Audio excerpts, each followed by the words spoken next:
जितनी जितनी हिस्सेदारी उसकी उतनी भागीदारी, क्या टिकट वितरण में बिल्कुल फॉलो किया गया? बिल्कुल फॉलो किया गया। कैसे फॉलो किया था? आप बताइए कैसे नहीं फॉलो किया गया, मैं बता देता हूँ। कितना परसेंट आबादी हम बता रहे हैं 243 सीट है बिहार में, जिसमें से 38 दलित के लिए और 2 आदिवासी के लिए रिजर्व है। मतलब 243 में 40 सीट रिजर्व है, जिसमें किसी का कोई क्लेम, आप जहां जा रहे हैं मुसलमानों की हिस्सेदारी की बात आप कर रहे हैं, मैं समझ रहा हूं, जिसमें 243 में से 40 सीट पर तो आपका कोई क्लेम ही नहीं हमारा, वो रिजर्व है। भारत के संविधान नहीं हमें, या अगर हमारे मुसलमान में कोई धोबी समाज का भी हो तो भी वो चुनाव नहीं लड़ सकता है। बच गया 203 में महागठबंधन ने 30 टिकट देने का काम किया है, राजद उसमें 19 है। अब बताइए तकरीबन 15% की हिस्सेदारी होती है। क्या मैं ये नहीं कह रहा कि बहुत ज्यादा हो गया, बहुत, लेकिन कम भी नहीं है। आज के हालात में चले जाइए देश के अन्य राज्यों में, चाहे जिसकी भी सरकार हो, मैं नाम नहीं लेना चाहता, वहां क्या हाल है। फिर हमारे यहाँ इस वक्त हमको लगता है कि तकरीबन 10 या 11 MLC हैं, 4 हमारे मुसलमान हैं, 40% की हिस्सेदारी है।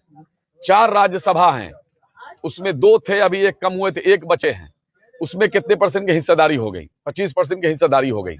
इसी तरह से जो 17 महीने की सरकार थी, उसमें जो आयोग बना, उस आयोग में 40% मुसलमान की हिस्सेदारी हुई। आप पता कर लीजिए, ये सब चीज लिस्ट उठा के देख लीजिए। और सबसे बड़ी बात यह है, इन हिस्सेदारी के अलावा सबसे बड़ी बात यह है कि आपके इश्यूज पर, चाहे वो CAA का मामला हो, चाहे NRC का मामला हो, चाहे 3 तलाक का मामला हो, बिल का मामला, चाहे वक्फ कानून का मामला हो, इन सारे मामले में राष्ट्रीय जनता दल ने बड़ी ही मुखरता के साथ इस बिल के खिलाफ खड़े होकर के अपने सत्ता के, अपने इसकी परवाह नहीं की। लालू जी ने जेल जाना पसंद किया इस उम्र में, लेकिन भाजपाइयों से हाथ मिलाना पसंद नहीं किया। अगर लालू जी, तेजस्वी जी थोड़ा भी मिल लेते, इंटरनली भी मिल लेते, तो ये सब केस सब खत्म हो जाते, कहीं कुछ नहीं रहता। आज अमित शाह उनको धमका के गए हैं, आपने सुना होगा वो बयान उनका, कि मैं वो हाल करूंगा कि चुनाव लड़ने लायक भी नहीं रह जाओगे। तो तेजस्वी जी ने क्या जवाब दिया? हम बिहारी हैं, हम लालू यादव के बेटा हैं, जब एडवाणी से नहीं डरे तो आपसे डर जाएंगे ये। और उसी विधानसभा में जब भाजपा ने कहा कि इनके वोट के अधिकार को छीन लो, तेजस्वी जी ने खड़े होकर कहा कि तेजस्वी यादव के रहते हुए कोई माई का लाल अपनी माँ का दूध नहीं पिया कि मुसलमानों के वोट के अधिकार से वंचित कर दे। तो सवाल यह है कि आपके इश्यूज पर कौन मुखरता से खड़ा है, चाहे जिस तरह का मामला हो। कारी सोहेबी है, 3 साल से मदरसा बोर्ड ने मदरसे के उस्तादों की तनख्वाह रोक दी थी, आपको पता है। उसकी लड़ाई किसने लड़ा? कारी सोहेब ने लड़ा। तेजस्वी जी ने मुख्यमंत्री को फोन किया, काफी लड़ाई लग, उनकी तनख्वाह चालू की गई। चाहे आप आ जाइए उर्दू अनुवादक की बहाली में, आप जानते हैं, आप खुद जानते हैं इसकी लड़ाई किसने लड़ी?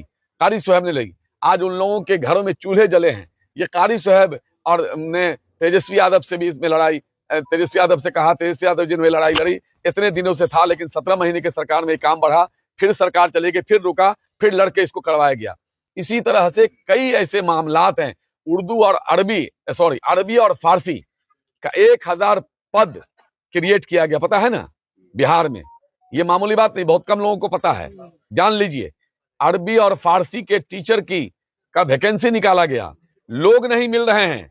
अरबी और फारसी में तो हो नहीं रहा है, लोग बल नहीं मिल रहे हैं। तो कम से कम जो क्रिएट हो गया है, तो किसी की भी सरकार रहेगी, कम से कम वो अरबी और फारसी के उस्ताद तो रहेंगे। तो राष्ट्रीय जनता दल के नियत पर कोई सवाल नहीं उठा सकता। और रुक जाइए, हिस्सा सुन लिया, जब छेड़ दिए हैं तो सुन लीजिए। आप हिस्सेदारी की बात कर रहे हैं, क्या सरकारी नौकरी 5.5 लाख लोगों को हुई? क्या उसमें मुसलमान नहीं था? क्या मुसलमान किसी से कम बहाली हुई है?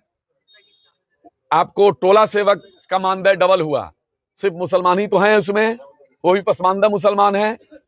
और चाहे जितनी सारी नौकरियां हुई हो, चाहे जो भी सारी योजनाएं हुई हों, उन सब में मुसलमान ही है।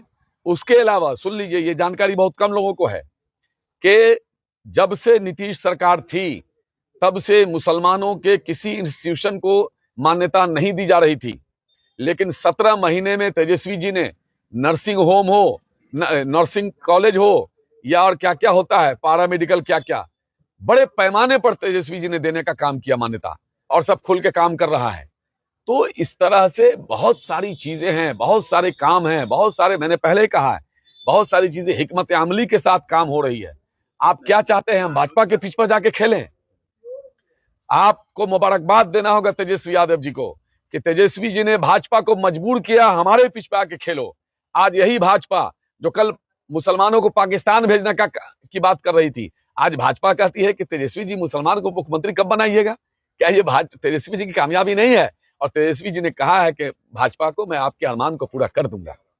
और दलित पिछड़ा की सियासत करते थे और आप और Tejashwi Yadav A to Z की बात करते हैं, तो क्या A to Z का सियासत चलेगा या फिर दलित पिछड़ों की सियासत चलेगी? लालू जी ने दलित पिछड़ों के साथ सबों की सियासत की, ऐसा नहीं है। लालू जी ने सामाजिक न्याय की राजनीति की, तेजस्वी जी सामाजिक न्याय के साथ साथ आर्थिक न्याय की राजनीति कर रहे हैं। क्या लालू जी के साथ रघुवंश बाबू, प्रभुनाथ सिंह, जगदानंद सिंह नहीं थे क्या? क्या ये आपको क्या नाम था इनका, रघुनाथ झा नहीं थे क्या? अखिलेश सिंह नहीं थे क्या? तो ये आप गोदी मीडिया के नैरेटिव में नहीं फंसिए।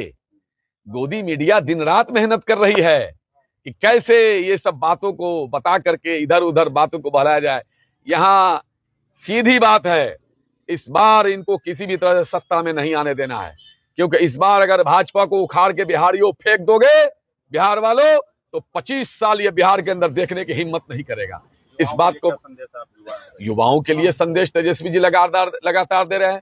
आज युवाओं के लिए तेजस्वी जी युवाओं के लिए तो वो नौकरी मैन के नाम से जाने जा रहे हैं। युवाओं के लिए सबसे बड़ा संदेश है कि आप अपने जज्बात पे काबू रखिए, समझिए, अपने बड़ों से बात कीजिए, सियासी शुऊर होनी चाहिए हम लोगों के अंदर।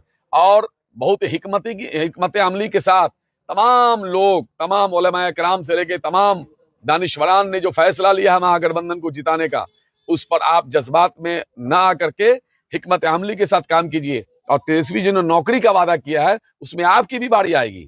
जो लोग आज हैं सबकी बारी आएगी, सबको नौकरी मिलेगी। कोई घर नहीं बचेगा जहां सरकारी नौकरी नहीं होगी इंशाअल्लाह।